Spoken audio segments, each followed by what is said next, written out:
आज हम डिस्कस करेंगे आपका ट्वेल्थ के अकाउंटेंसी का जो पहला चैप्टर है, accounting for partnership forms fundamentals. तो इस वीडियो में हम चार चीज़ें कवर करने वाले हैं। पहला, पार्टनरशिप क्या होता है, पार्टनरशिप फॉर्म क्या होता है, किसको बोलते हैं पार्टनरशिप फॉर्म, पार्टनर्स किन को बोलेंगे, और इसेंशियल एलिमेंट्स या फीचर्स या कैरेक्टरिस्टिक्स ऑफ पार्टनरशिप। सबसे पहले आते हैं पार्टनरशिप के डेफिनेशन पे।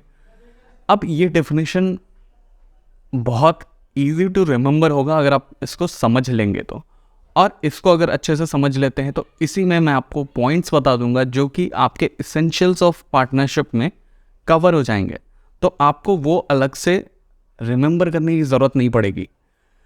तो पार्टनरशिप को डिफाइन किया गया है इंडियन पार्टनरशिप एक्ट 1932 में सेक्शन 4 के अंडर में। अभी देखिए, हमेशा जब भी हम लॉ रेफरेंस देते हैं किसी लॉ का, तो उसमें एक्ट का नाम देते हैं और किस सेक्शन में उसका डिस्क्रिप्शन है, रेफरेंस है, वो देते हैं।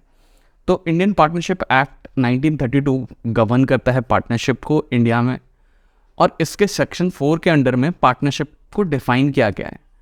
तो पार्टनरशिप क्या है? Partnership is the relation between persons. Partnership एक तरह का रिलेशनशिप है पर्सन्स के बीच में। किस तरह के persons? Who have agreed to share the profit of a business. जिस ग्रुप ऑफ पीपल ने, लोगों ने अग्री किया है किसी बिजनेस को चला के उसका प्रॉफिट शेयर करने के लिए। कैरीड ऑन बाय ऑल और any of them acting for all. मतलब वो बिजनेस या तो सब मिलके चलाएंगे या फिर उनमें से कोई भी एक चला सकता है बाकी सबके बिहाफ में। अब इस डेफिनेशन में कुछ कुछ चीज़ें हैं, जैसे partnership is the relation between persons. मतलब पार्टनरशिप के लिए कितने लोगों की ज़रूरत होगी? मिनिमम 2 लोग तो चाहिए होंगे किसी भी रिलेशनशिप के लिए। तो partnership is the relation between persons. Minimum कितने चाहिए? 2 लोग चाहिए। Who have agreed to share. Agreed मतलब सारे लोगों ने बैठ के डिसाइड किया होगा सारे पॉइंट्स पे कि कौन सा बिजनेस करेंगे, कितना प्रॉफिट शेयर करेंगे। तो अग्रीमेंट है यहाँ पे, अग्रीमेंट बेस्ड रिलेशनशिप है ये। तो हु हैव अग्रीड, किस चीज़ के लिए अग्री हुए? To share profit of a business.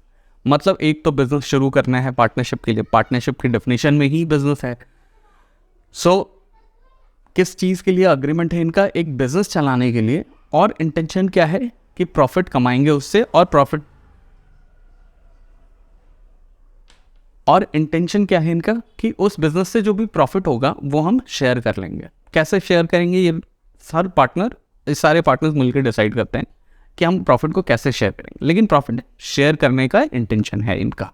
Profit share करने के लिए अग्री हुए हैं, और बिजनेस या तो सारे चला लेंगे या कोई भी एक दूसरों सबके बिहाफ में एक आदमी भी बिजनेस चला सकता है, एक पार्टनर भी बिजनेस चला सकता है। अब दूसरा इंपॉर्टेंट डेफिनेशन आता है कि पार्टनर्स और पार्टनरशिप फॉर्म क्या होती है। तो person who have entered in a partnership agreement. Partnership agreement में जितने लोग एंटर हुए हैं are individually called partners and collectively called partnership firm. अगर किसी भी इंडिविजुअल, जितने भी लोग पार्टनरशिप में एंटर हुए हैं उसमें से किसी इंडिविजुअल को रेफर करना है तो हम पार्टनर बोलेंगे, एंड कलेक्टिवली सबको अगर एक साथ रेफर करना है तो पार्टनरशिप फर्म बोलेंगे या फर्म बोलेंगे। ठीक है, तो ये चीज़ें आपके पूरे इंटायर पार्टनरशिप में बार बार रिपीटेटिव आएंगी, तो इसका मीनिंग आपको समझना बहुत ज़रूरी है। आगे हमारे पास है एक एग्जाम्पल से समझते हैं हम सारे डेफिनेशंस को, कि Ram, Shyam and Mohan decided to start a business of selling samosas. Ram, Shyam, Mohan 3 लोग थे जिन्होंने डिसाइड किया कि वो लोग बिजनेस शुरू करेंगे किस चीज़ का? समोसे बेचने का। They agreed that what ever profit will arise they will share it equally. उन्होंने क्या अग्री किया कि इस बिजनेस से जो भी प्रॉफिट आएगा हम इक्वली बांट लेंगे। तीन पार्टनर, 3 लोग हो गए, तीनों इक्वली जो भी प्रॉफिट होगा वो बांट लेंगे। अब यहाँ देखिए, सिर्फ प्रॉफिट की बात हो रही है, क्योंकि कोई भी बिजनेस लॉस के इंटेंशन से नहीं शुरू करता है। तो हमेशा हम प्रॉफिट की बात करेंगे, लेकिन प्रॉफिट के पीछे लॉस भी एज अ रिजल्ट छुपा हुआ है, कि मतलब अगर प्रॉफिट बांट रहे हैं तो लॉस भी बांटेंगे हम उसी रेशियो में। लेकिन हम प्रॉफिट को यूज करते हैं कि हमारा इंटेंशन क्या है? प्रॉफिट कमाने का है। That what ever profit will arise they will share it equally. They name their business the samosa वाला। ठीक है, तो उनके बिजनेस का एक नाम हो गया द समोसा वाला। Here the relation between Ram, Shyam and Mohan is called partnership. अब इन तीनों के बीच में क्या रिश्ता, क्या है, रिलेशनशिप क्या है इनका? तो पार्टनरशिप का रिलेशनशिप। द समोसा वाला इज अ पार्टनरशिप फर्म, जैसे रिलायंस इज अ कंपनी, ठीक है, वैसे ही जो कंस्टिट्यूएंसी है समोसा वाले की वो क्या है, पार्टनरशिप फर्म की है। And Ram Shyam Mohan are the partners of this firm. Ram Shyam Mohan क्या है, इस फर्म के पार्टनर्स हैं, और उनका जो प्रॉफिट शेयरिंग रेशियो है वो है, और उनका जो प्रॉफिट शेयरिंग रेशियो है वो है 1:1:1, यानी इक्वली एक प्रॉफिट के 3 हिस्से होंगे और एक एक हिस्सा तीनों को मिलेगा। आई होप ये क्लियर हो गया होगा ये कॉन्सेप्ट। आगे बढ़ते हैं हम। सो आगे बढ़ने से पहले अगर किसी भी पॉइंट पे कोई कंफ्यूजन होता है तो आप कमेंट सेक्शन में अपने डाउट्स को लिखकर सेंड कर सकते हैं। I try to respond all the comments. आगे बढ़ते हैं। अब आता है इसेंशियल एलिमेंट्स या मेन फीचर्स ऑफ पार्टनरशिप। ये क्या होता है?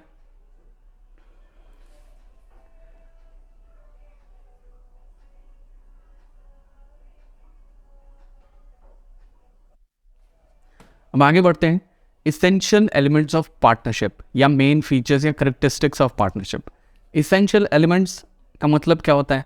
अब जैसे मटर पनीर की सब्जी बनानी है तो उसके लिए मटर और पनीर क्या है, इसेंशियल एलिमेंट्स हैं। तो वैसे ही पार्टनरशिप बनाने के लिए क्या क्या इसेंशियल चीज़ें हैं?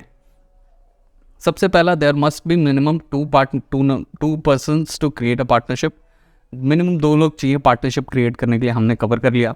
अब आती है बात मैक्सिमम की। तो maximum number of partners partnership act में नहीं दिया हुआ है, लेकिन आपके कंपनीज एक्ट 2013 में सेक्शन 464 में ये बोला गया है कि मैक्सिमम पार्टनर्स कितने हो सकते हैं, 50। तो यहाँ पे आपको मिनिमम 2 और मैक्सिमम 50 पार्टनर्स हो सकते हैं एक पार्टनरशिप में। दूसरा, partnership is formed on the basis of agreement. हमने कवर किया कि पार्टनरशिप एक अग्रीमेंट बेस्ड रिलेशनशिप है। अग्रीमेंट मतलब सारे पार्टनर्स एक साथ बैठते हैं, सारी चीज़ों पर डिसाइड करते हैं कि कौन कितना पैसा लेके आएगा, बिजनेस कैसे चलेगा, प्रॉफिट कैसे बांटेंगे, लॉस कैसे बांटेंगे, ये सारी चीज़ें जो भी पार्टनरशिप में होंगी सारी म्यूचुअली अग्रीड अपॉन होती है सारे पार्टनर्स की। अब ये जो अग्रीमेंट है ये या तो ओरल हो सकता है, रिटन हो सकता है। देखिए, पार्टनरशिप एक्ट में इस चीज़ को कंपलसरी नहीं किया गया है कि आपका पार्टनरशिप का जो अग्रीमेंट है वो रिटन ही हो, लेकिन इसको रिटन करना मच मोर कॉमन सेंस की चीज़ है। क्यों? रीज़न कि इन फ्यूचर अगर कोई डिस्प्यूट होता है या डिसएग्रीमेंट होती है तो आपके पास एक रिटन एविडेंस है जो कि आप इसको इस तरह के डिस्प्यूट्स को रिजॉल्व कर सकती है। तो अगर ये रिटन फॉर्म में होती है तो इसको बोलते हैं हम पार्टनरशिप डीड। ठीक है, such a written agreement is known as partnership deed. मैं एक सैंपल आपको दिखाता हूँ। ये पार्टनरशिप डीड का एक सैंपल जहाँ पे सारे टर्म्स एंड कंडीशंस आपके लिखे होते हैं।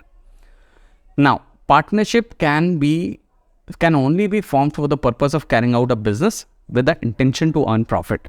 ठीक है, एक बिजनेस चलाने के लिए जो रिलेशनशिप क्रिएट होता है उसी को पार्टनरशिप बोल सकते हैं आप, और इंटेंशन होना चाहिए प्रॉफिट अर्न करने का। लॉस भी, जहाँ जैसे कि मैंने बताया कि लॉस भी हो सकता है, loss is also a result of doing business, but to earn profit means loss is also included. The ratio in which the profit और loss is shared among partners is known as profit sharing ratio. Simple, profit किस ratio में, जिस भी ratio में decide करें partners, उस ratio को बोलेंगे हम प्रॉफिट शेयरिंग रेशियो। ये आपके क्वेश्चन में गिवन होगा, या फिर हम कैलकुलेट कर लेंगे as per the requirements of the question. So it is decided by all the partners mutually. Next आते हैं हम, और क्या है एसेंशियल्स? तो है प्रिंसिपल एंड एजेंट रिलेशनशिप। अब ये देखिए, इसको थोड़ा सा समझते हैं। प्रिंसिपल एंड एजेंट रिलेशनशिप क्या होता है?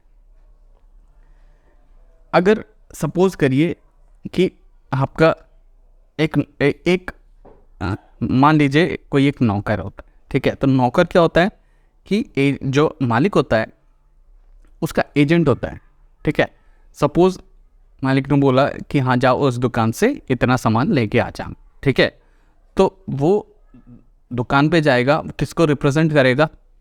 मालिक को। ठीक है, वो सामान लेगा, सपोज कीजिए उसके खाते में चढ़वा दिया, तो किसके खाते में चढ़ाएगा? वो मालिक के खाते में चढ़ाएगा।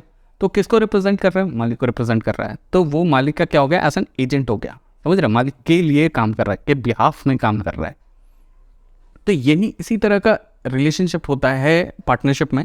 लेकिन हर पार्टनर एक प्रिंसिपल भी है और एक एजेंट भी है। इसका मतलब क्या होता है कि कोई भी पार्टनर अगर किसी भी अग्रीमेंट में इंडिविजुअल भी इंटर करता है तो वो फर्म के बिहाफ में इंटर कर सकता है, और इंटर कर गया तो पूरा फर्म मतलब सारे बाकी के पार्टनर्स भी उस कॉन्ट्रैक्ट के लिए बाइंड हो जाएंगे, मतलब लीगली रिस्पॉन्सिबल हो जाएंगे। ठीक है, बाइंड होने का क्या मतलब है? लीगली रिस्पॉन्सिबल होना। और इसी तरह से कोई और पार्टनर भी जाके इंटर होता है किसी कॉन्ट्रैक्ट में तो वो पार्टनर भी बाइंड हो जाएगा उस दूसरे पार्टनर के एक्ट के कारण। तो अगर वो बाइंड करता है दूसरे पार्टनर को तो एज एन एजेंट हो गया, और दूसरे पार्टनर के एक्ट से बाइंड हो जाता है तो वो प्रिंसिपल हो गया। तो एजेंट और प्रिंसिपल दोनों होते हैं सारे के सारे पार्टनर। ठीक है, आगे बढ़ते हैं।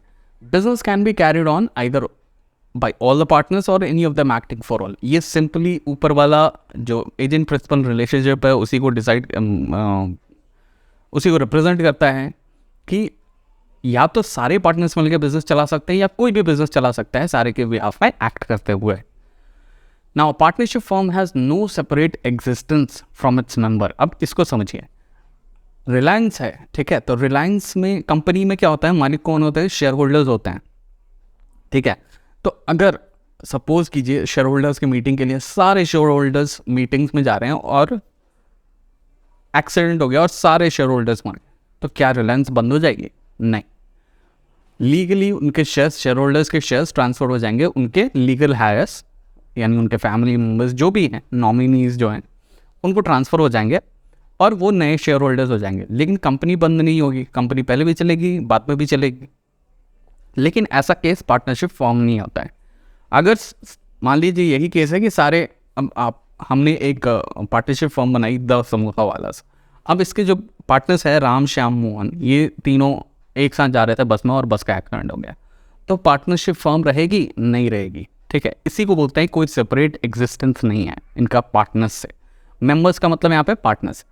ठीक है, तो मेंबर्स से कोई सेपरेट एग्जिस्टेंस नहीं है and all the partners are individually and collectively liable for all the agreements entered with the firm. Firm के साथ जो भी एग्रीमेंट होता है, जैसे सब किसी भी तरह का एग्रीमेंट, रेंट एग्रीमेंट, कॉन्ट्रैक्ट हो गया, सप्लायर्स का एग्रीमेंट हो गया, कोई भी एग्रीमेंट, हर एग्रीमेंट के लिए इंडिविजुअली लाइबल है और कलेक्टिवली लाइबल है। So I hope this video was useful. ये कुछ और वीडियोज़ हैं जो आपके टॉपिक से रिलेटेड हैं। If you are interested in watching them just click on them.